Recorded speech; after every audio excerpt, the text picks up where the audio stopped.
श्री सच्चिदानंद सद्गुरु साईनाथ महाराज की जय।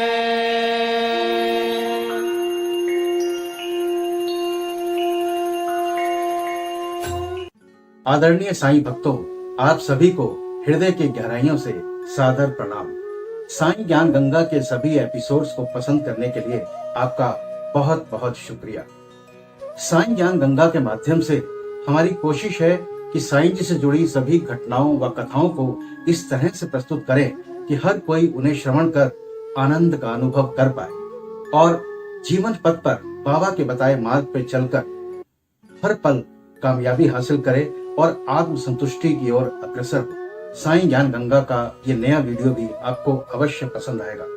पसंद आने पर आप वीडियो को लाइक कीजिए, शेयर कीजिए और अगर आपने अभी तक चैनल को सब्सक्राइब नहीं किया है तो प्लीज चैनल को सब्सक्राइब अभी कर दीजिएगा और हाँ, बेल आइकन को दबाना भी मत भूलिएगा। इसको दबाने से ये होता है कि जैसे ही हम नया वीडियो डालते हैं आपको उसकी नोटिफिकेशन पहुंच जाती है और आप सबसे पहले इस वीडियो को देख पाते हैं। हिंदू शास्त्र के अनुसार मानव की 84 लाख योनियों के होने का जिक्र आता है। इस विचित्र संसार में ईश्वर ने लाखों प्राणियों को उत्पन्न किया, जिनमें देव, दानव, गंधर्व, जीव जंतु और मनुष्य आदि सम्मिलित हैं, जो स्वर्ग, नरक, पृथ्वी, समुद्र तथा आकाश में निवास करते और भिन्न भिन्न धर्मों का पालन करते हैं। इन प्राणियों में जिनका पुण्य प्रबल है वे स्वर्ग में निवास करते और अपने सत्कृत्यों का फल भोगते हैं। पुण्य के क्षीण होते ही वे निम्न स्तर में आ जाते हैं और वे प्राणी जिन्होंने पाप या दुष्कर्म किए हैं नरक को जाते हैं और अपने कुकर्मों का फल भोगते हैं। जब उनके पाप और पुण्यों का समन्वय हो जाता है तब उन्हें मानव जन्म और मोक्ष प्राप्त करने का अवसर प्राप्त होता है। जब पाप और पुण्य दोनों नष्ट हो जाते हैं तब वे मुक्त हो जाते हैं। अपने कर्म तथा प्रारब्ध के अनुसार ही आत्माएं जन्म लेती या काया प्रवेश करती हैं। ये सत्य है कि समस्त प्राणियों में 4 बातें एक समान है: आहार, निद्रा, भय और मैथुन।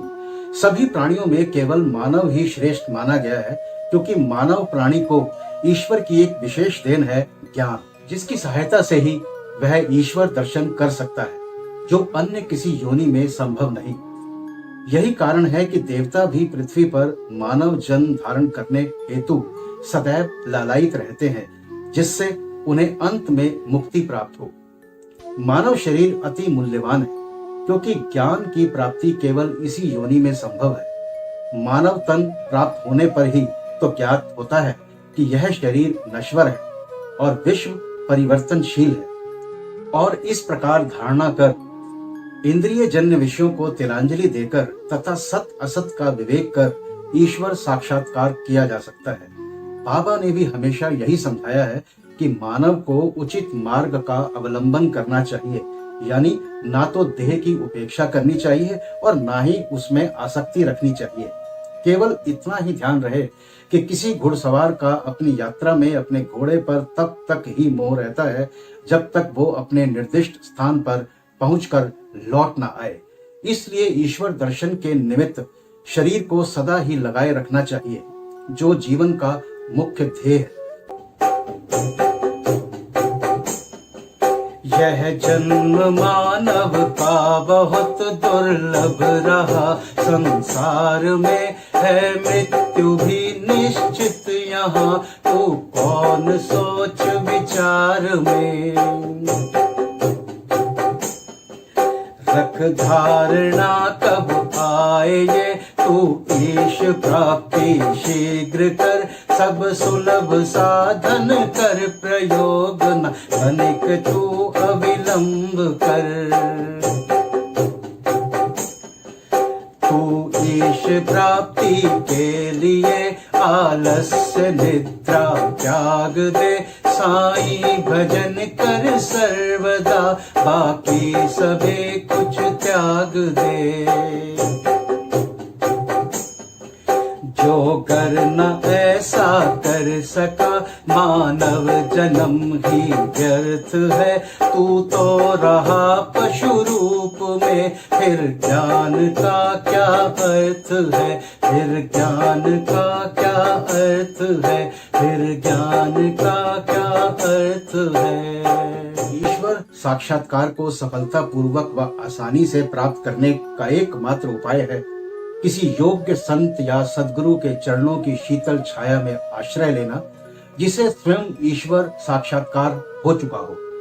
जो लाभ धार्मिक व्याख्यानों के श्रवण करने और धार्मिक ग्रंथों के अध्ययन करने से प्राप्त नहीं हो सकता, वो इन उच्च आत्मज्ञानियों की संगति से सहज ही प्राप्त हो जाता है। जो प्रकाश हमें सूर्य से प्राप्त होता है, वैसा विश्व के समस्त तारे भी मिल जाएं तो भी नहीं दे सकते। इसी प्रकार जिस आध्यात्मिक ज्ञान की उपलब्धि हमें आसानी से सद्गुरु की कृपा से हो सकती है, वो ग्रंथों और उपदेशों से उतनी सरलता व प्रभावी रूप से संभव नहीं है। सद्गुरु की प्रत्येक गतिविधि, मृदु भाषण, गूढ़ उपदेश, क्षमाशीलता, स्थिरता, वैराग्य, दान और परोपकारिता, मानव शरीर का नियंत्रण, अहंकार शून्यता आदि गुण जिस प्रकार भी वे इस पवित्र मंगल विभूति द्वारा व्यवहार में आते हैं, सत्संग द्वारा भक्त लोगों को उसके प्रत्यक्ष दर्शन हो पाते हैं। इससे मस्तिष्क की जागृति तथा उत्तरोत्तर आध्यात्मिक उन्नति होती है। श्री साईं बाबा इसी प्रकार के एक संत थे, सद्गुरु थे। यद्यपि वे बाह्य रूप से एक फकीर की तरह रहते थे, परंतु वे सदैव आत्मलीन रहते थे। वे समस्त प्राणियों से प्रेम करते और उनमें भगवत दर्शन का अनुभव करते थे। सुखों का उनको कोई आकर्षण नहीं था और ना ही वे आपत्तियों से विचलित होते थे। उनके लिए अमीर और फकीर दोनों ही एक समान थे। जिनकी केवल कृपा से भिखारी भी राजा बन सकता था, वे शिरडी में द्वार द्वार घूमकर भिक्षा उपार्जन किया करते थे। शिरडी वासियों के भाग्य की कौन कल्पना कर सकता है, जिनके द्वार पर ब्रह्म भिक्षुक के रूप में खुद खड़े रहकर पुकार करते थे, ओ माई, एक रोटी का टुकड़ा मिले, और उसे प्राप्त करने के लिए अपना हाथ फैलाते थे। एक हाथ में वे सदा टमरेल लिए रहते तथा दूसरे में एक झोली। कुछ घरों में तो वे प्रतिदिन ही जाते और किसी किसी के द्वार पर केवल फेरी ही लगाते थे। वे साग, दूध या छाछ आदि पदार्थ तो 3 पार्ट में लेते तथा भात व रोटी आदि अन्य सूखी वस्तुएं झोली में डाल लेते थे। बाबा की जीवा को कोई स्वाद रुचि नहीं थी, क्योंकि उन्होंने उन्हें अपने वश में कर लिया था। जो कुछ भी उन्हें भिक्षा में मिल जाता, उसे ही वे मिश्रित कर संतोष पूर्वक ग्रहण करते थे। अमुक पदार्थ स्वादिष्ट है या नहीं, बाबा ने इस ओर कभी ध्यान ही नहीं दिया। वे भिक्षा में एकत्रित हुआ भोजन एक कुंडी में डाल देते, जहाँ कुत्ते, बिल्लियां, कौवे आदि स्वतंत्रता पूर्वक भोजन करते थे। बाबा ने उन्हें कभी नहीं भगाया। एक स्त्री भी जो द्वारका माई में झाड़ू लगाया करती थी, रोटी के 10-12 टुकड़े उठाकर अपने घर ले जाती थी, परंतु किसी ने कभी उसे नहीं रोका। ऐसे महान पुरुष का जीवन धन्य। शिरडी वासी तो उन्हें पहले पहल एक पागल ही समझते थे और वे शिरडी में इसी नाम से विख्यात भी हो गए थे। जो भिक्षा के कुछ टुकड़ों पर निर्वाह करता हो, भला उसका कोई आदर कैसे करता। परंतु ये तो उदार हृदय, त्यागी और धर्मात्मा थे।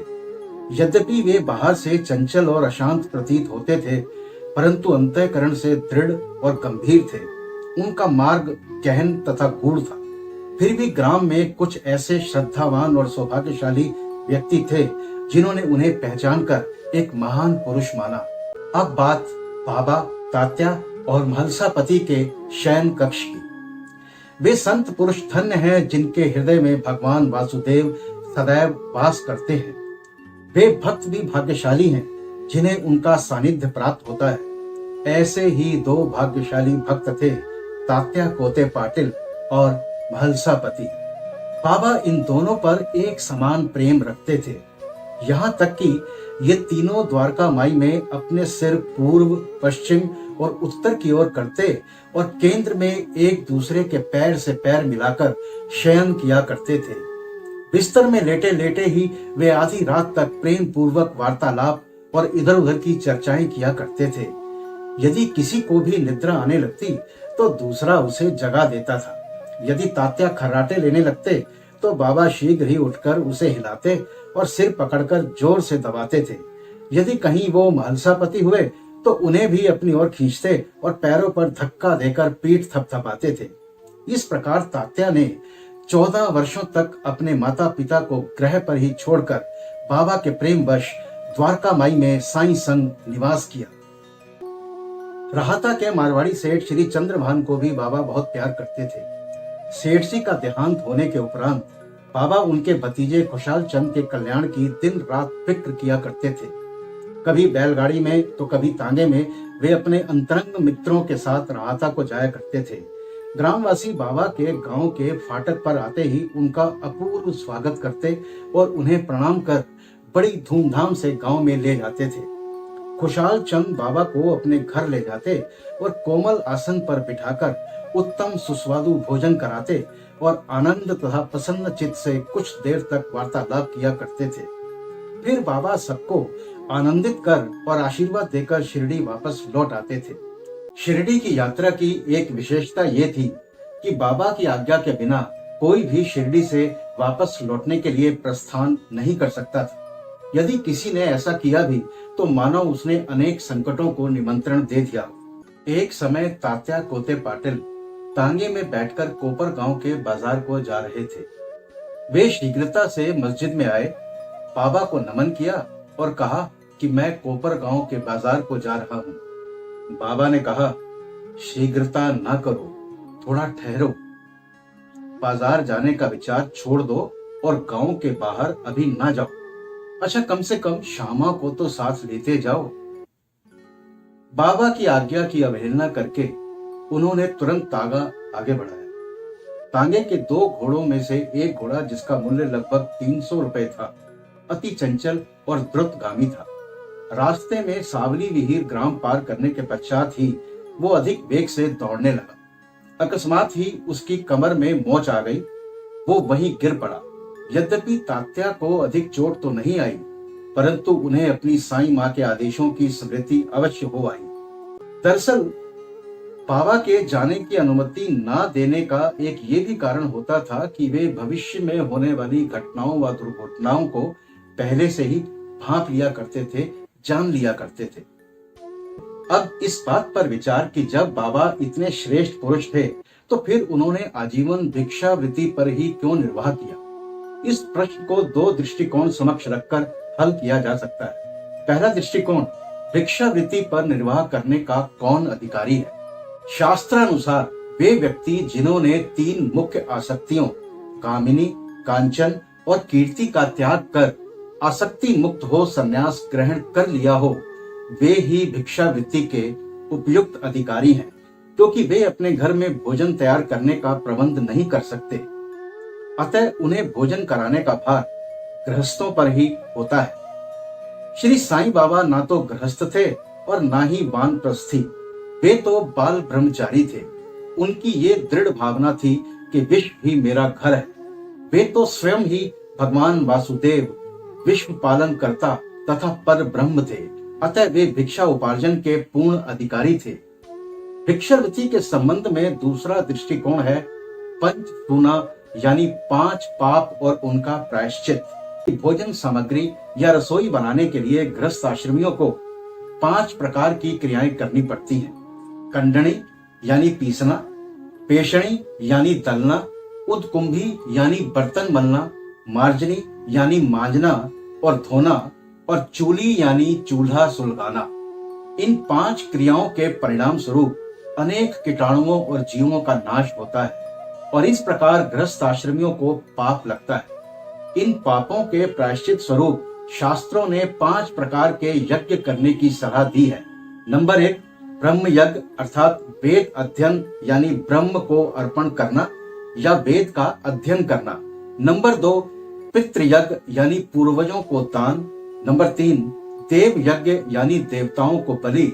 नंबर 4, भूत यज्ञ यानी प्राणियों को दान। और नंबर 5, मनुष्य अर्थात अतिथि यज्ञ यानी मनुष्यों अतिथियों को दान। यदि ये कर्म विधि पूर्वक शास्त्रानुसार किए जाएं, तो चित्त शुद्ध होकर ज्ञान और आत्मानुभूति की प्राप्ति सुलभ हो जाती है।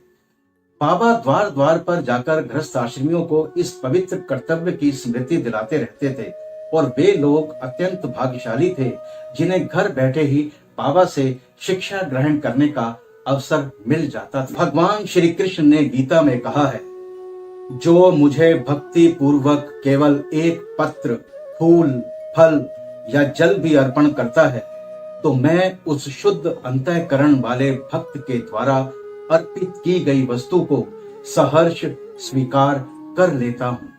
यदि भक्त सचमुच में श्री साईं बाबा को कुछ भेंट देना चाहता था और बाद में यदि उसे अर्पण करने की विस्मृति यानी वो भूल जाता था, तो बाबा उसे या उसके मित्र द्वारा उस भेंट की स्मृति कराते और भेंट देने के लिए कहते तथा भेंट प्राप्त कर उसे आशीष देते। बाबा अंतर्यामी थे और उनके भक्तों के मन में क्या चल रहा है वे आसानी से जान लेते थे। बांद्रा के श्री रघुवीर भास्कर पुरंदरे बाबा के परम भक्त थे। एक समय वे शिरडी को जा रहे थे, तब श्रीमती तरखड़ ने श्रीमती पुरंदरे को 2 बैंगन दिए और उनसे प्रार्थना की कि शिरडी पहुंचने पर वे एक बैंगन का भुर्ता और दूसरे बैंगन के गोल टुकड़े घी में तलकर काचर्या बनाकर बाबा को भेंट कर दें। श्रीमती पुरंदरे ने शिरडी पहुंचकर ऐसा ही किया। बाबा उसी समय भोजन करने को बैठे थे। बाबा को वो भुर्ता बड़ा ही स्वादिष्ट लगा। बाबा ने खुद भी खाया और थोड़ा थोड़ा वहां मौजूद सभी को वितरित किया। एक समय श्रीमती तरखड़ शिरडी आई हुई थी। दोपहर का भोजन प्राय तैयार हो चुका था और थालियां परोसी ही जा रही थी कि उसी समय वहां एक भूखा कुत्ता आया और भौंकने लगा। श्रीमती तरखड़ तुरंत उठी और उन्होंने रोटी का एक टुकड़ा कुत्ते को डाल दिया। कुत्ता बड़ी रुचि के साथ उसे खा गया। संध्या के समय जब वे द्वारका माई में जाकर बैठी तो बाबा ने उनसे कहा, माँ, आज तुमने मुझे बड़े प्रेम से खिलाया। मेरी भूखी आत्मा को बड़ी सांत्वना मिली है। सदैव ऐसा ही करती रहो, तुम्हें कभी न कभी इसका उत्तम फल अवश्य प्राप्त होगा। इस द्वारका माई में बैठकर मैं कभी असत्य नहीं बोलूंगा। हमेशा मुझ पर ऐसा ही अनुग्रह करती रहो।